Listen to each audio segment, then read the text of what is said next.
Ladies and gentlemen, it's a real pleasure being here for the second consecutive year at Capital Link with a different hat this year than the previous one.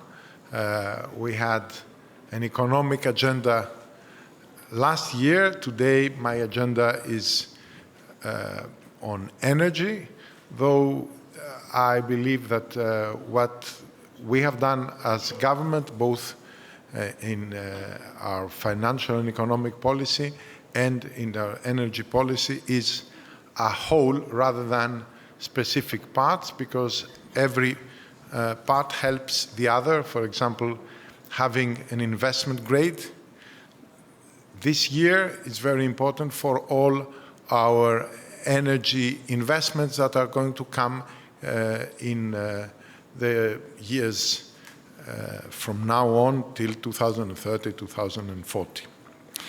The new landscape in the Greece energy sector is based on our green transition movement or on our green transition effort. And we are moving very fast on green transition.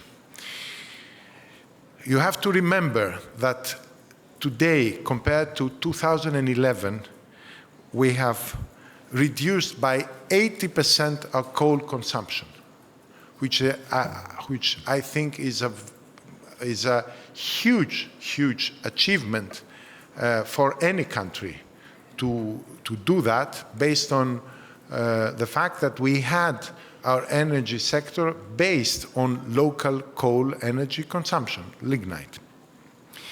And we will phase out coal.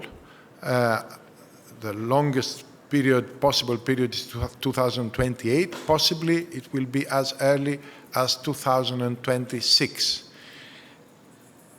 At the same time, we have managed to double our wind and solar capacity compared to 2019 in just 4 years. And we are now, per capita, 5th in the world in terms of wind and solar capacity. And this permits us, if you add hydro, to cover today more than 50%, closer to 57%, of our electricity consumption through essentially renewables. And this will continue. We will overachieve our targets of 80% for 2030. And this overachievement is in fact just the beginning of our efforts, because from 2030 onwards, we will develop a huge capacity in offshore wind. I believe that we will have the first projects before 2030, finished, electrified,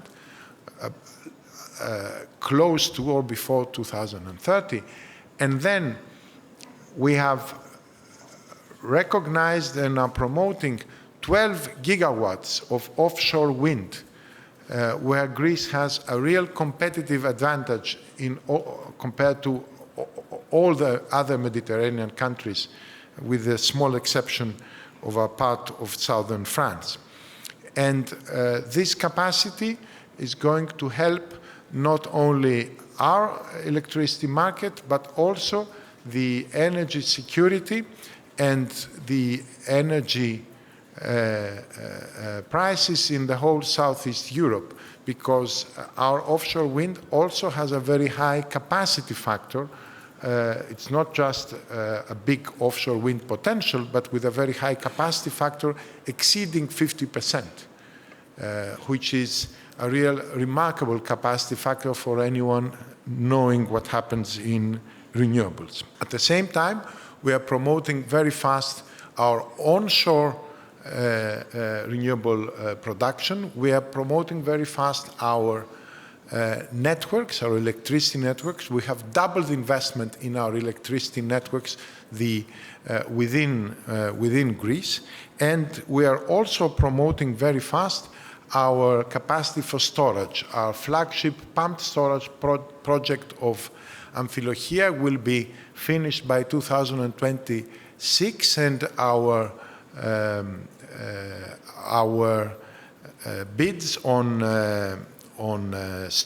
battery storage have been extremely successful with very low prices, and we have a big pipeline of storage projects that will come, and we are also thinking of linking now in our policies the new renewables with storage, so that we'll be able to minimize our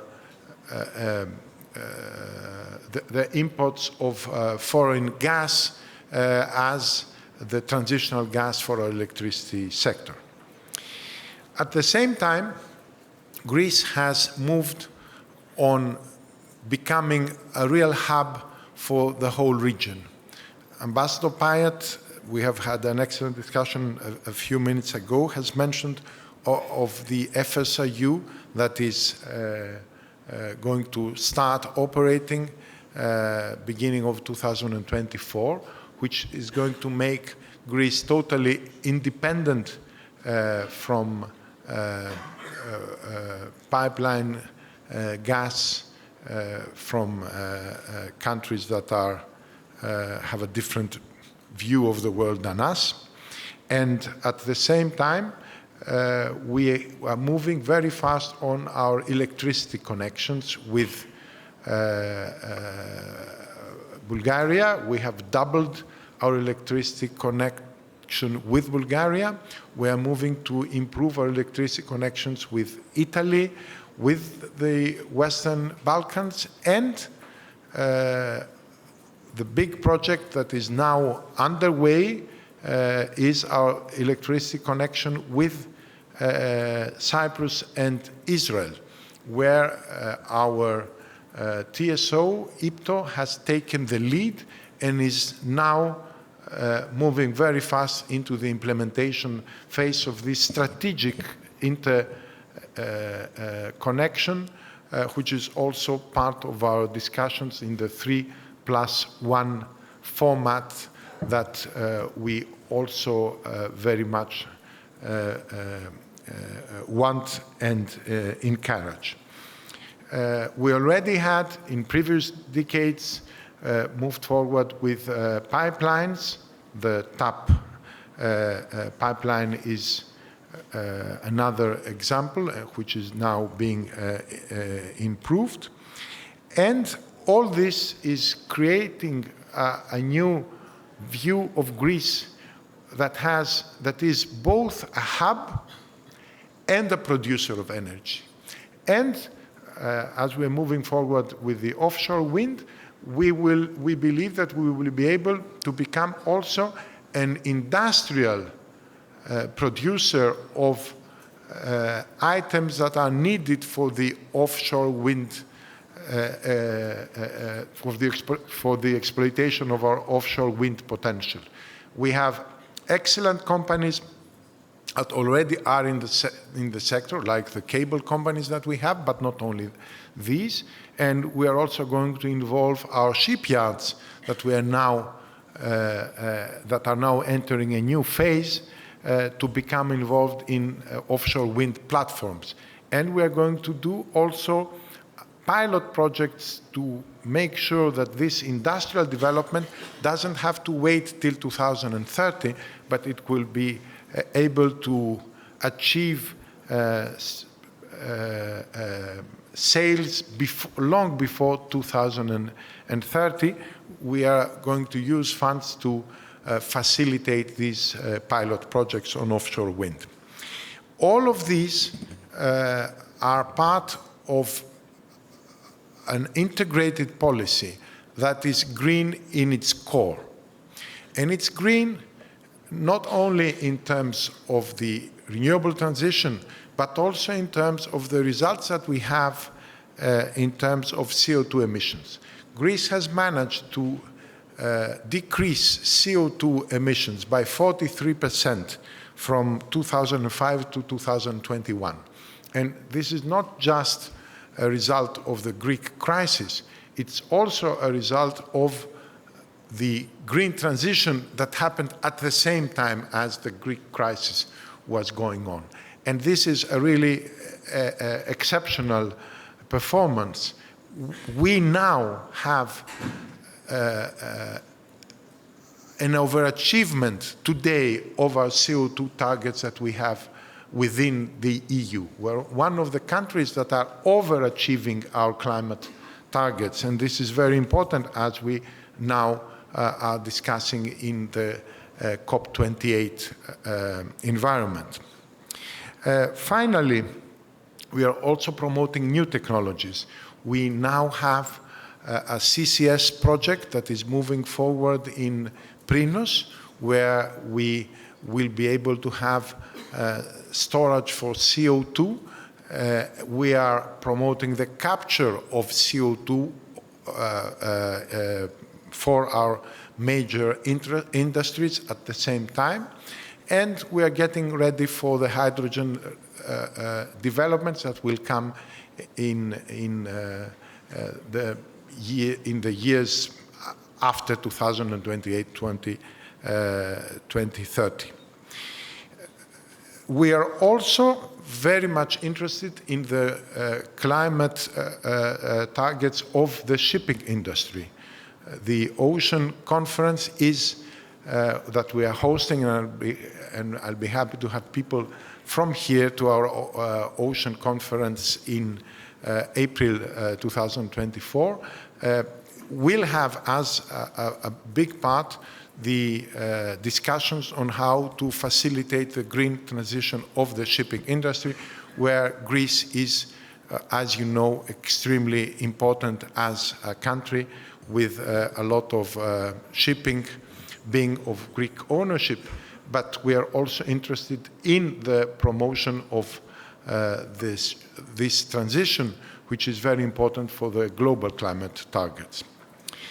So to sum up, because my time has passed, I would say that Greece today is a country that moves faster than not the global average, but the European average in terms of its green transition.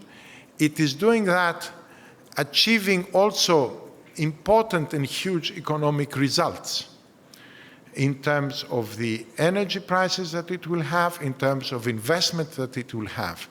And this coupling of green transition and economic results, I would say, is the message that I would like to leave for you as I finish my speech. Because it is very important to understand that the green transition today is not just a proposition that certainly will save humanity from the disasters that it is self-producing in terms of the climate crisis, but it is also an extremely important economic proposition. It makes our economies much stronger to go forward with the green transition faster, because green technologies today are competitive. This is the new thing that we must realize, that green technologies are competitive, and if we implement them faster, then our economies will grow faster. And this must be understood, not only in Europe, but all over the world, because if we move forward faster with our green transition globally, we are going to have both an economic success and a safeguard in terms of the climate crisis that is already here. Greece experienced last summer the devastating effects of the new climate that we are into. And people must understand that we are not talking about a climate change. We are talking about a new climate that is already here. And this climate can only get worse unless we move faster with our green transition. Thank you very much.